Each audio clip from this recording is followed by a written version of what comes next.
What was the first record you ever bought, and what was the first concert you ever went to? I'm curious. Yeah, odd. First single that I bought was Communication Breakdown by Led Zeppelin.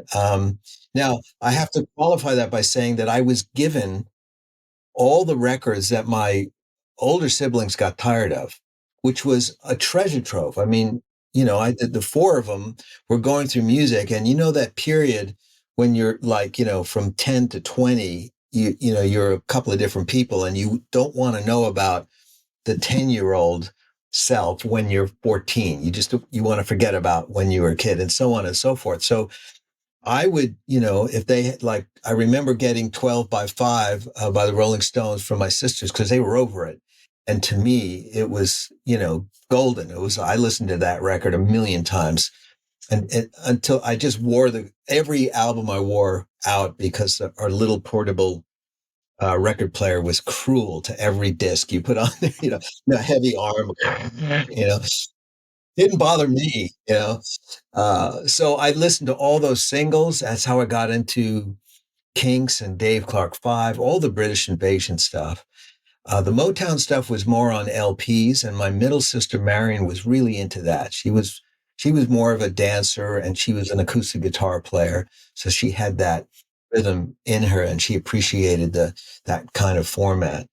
And so I think the first set of albums I got were given to me. They were the first Hendrix album, and then the second, and then the third. So I didn't really start buying albums, I think, until I don't know, maybe I was 13 or something like that. So it was just singles, and I just kept getting everything.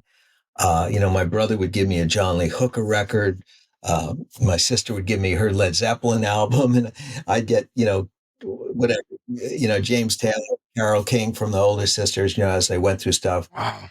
And I had all the jazz records, so I could listen to Wes Montgomery and Miles Davis, and just unbelievable, beautiful collection of jazz music that, although had nothing to do with my age group, I was just a rock and roll kid, I still loved it because it was instrumental, and I didn't have to deal with the words and the boy girls. There's so many boy girl songs back then, and very few songs about issues of the world. So when I finally got to hear jazz instrumentals, I thought, oh, this is a relief. I can concentrate on what they're playing. And yeah, so I think the first concert was Chicago. They were called the Chicago Transit Authority at that theater where we played. Doug, yourself, and I, we played at the Westbury Music Fair. Oh, And whoa. Was that the one in the spin. circle? Yeah, It yeah. spins? You Yeah, that saw was Chicago there? yeah, Holy. they were amazing. I remember, I mean, poor Terry Kath was standing right next to his Marshall stack. He had nowhere to move because that stage is small, right? I And know. So it was amazing. He sounded like Hendrix. I was he was, floored. And then yeah. maybe 2 weeks after that, at the same venue, I saw Jethro Tull. They totally blew my mind. I just loved it. Was that the stand-up album? The stand-up album tour? Yes, it was. Yeah, yeah, I saw that tour. yeah. Yeah. I Just saw them opening up great. I for the mean, Who. Yeah. they were so exotic, you Yeah. know. when you're a kid growing up in the States and in New York, I'd never seen that. Whoever they were, they looked like they crawled out of a wood cutting of some sort of medieval, British folklore, and there they were on stage playing absolutely amazing. Just wow, just That's a great, good great. start, man. Yeah, and then I think So what maybe the third one was Steve Miller at the Fillmore. talk Yeah, about full circle. I know. It's funny. I got to tell you this funny story. So I played with Steve quite a few times over the years, and uh, we did a show with him back in 1990. We did some openings for him, and that was the first time I met him. So we go way back. So I had to tell him the story of when I saw him play in 1970 at the Fillmore East in New York City. And I was up in the balcony with my older sisters and their boyfriends. And I just thought the show was the most magical thing ever, for a little kid. I just turned 14, I think.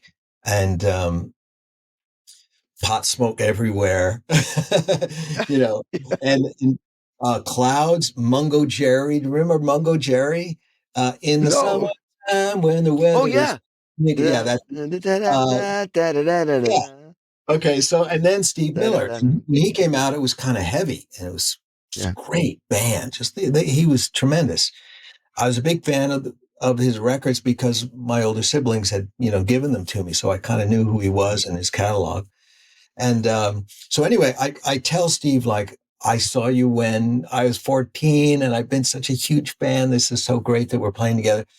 And he goes, where'd you see me? And I tell him the story and he tells me the backstory, which is crazy. So, okay. So I don't know if you remember, but I was managed by Bill Graham. So I knew Bill for quite a few years before he passed away. And Bill was a very forward-thinking promoter. He would do anything to make shows really great, and he was tough on the staff, on the bands, and everyone because he just wanted great shows. So it turns out Steve tells me this idea that Bill comes to him and he wants to, spice up the show, and he gave a bunch of red plastic clown noses. Uh, to the audience uh, during or right before Mungo Jerry came out and asked the Mungo Jerry guys to put it on when they played their big single because it was a huge hit single at the time Yeah. in the summertime. So, of course, when Steve Miller comes out to play and the gag is over, I mean, and I was immune to this because I was in the balcony, so I didn't see really what was going on there. So Steve tells me he gets out there, they start playing. Hendrix had just died, so he was in a serious mood. It must have been, late September, something like that. And he comes out and he does like a tribute to Hendrix, and then he starts the set. But they're not jumping around trying to get everyone to smile because they've got this heavy feeling about Hendrix dying. The audience, for some reason, decides they want to throw these plastic clown noises on stage during the whole set, right? But because of where I am and because I'm, spaced out little kid, I just didn't notice any of that. I just, I was up there thinking I'm hanging out with like grown-ups listening to rock music and smelling weed. That's what I remember. But the fact that he had such a terrible experience, and he said when it was done, he chewed Bill Graham out for that. He said, "Why would you do such a thing like to me? Like ruin the whole night." It just goes to show you the perspective between the audience and the band is so different. Incredible. The two different stories from the same night.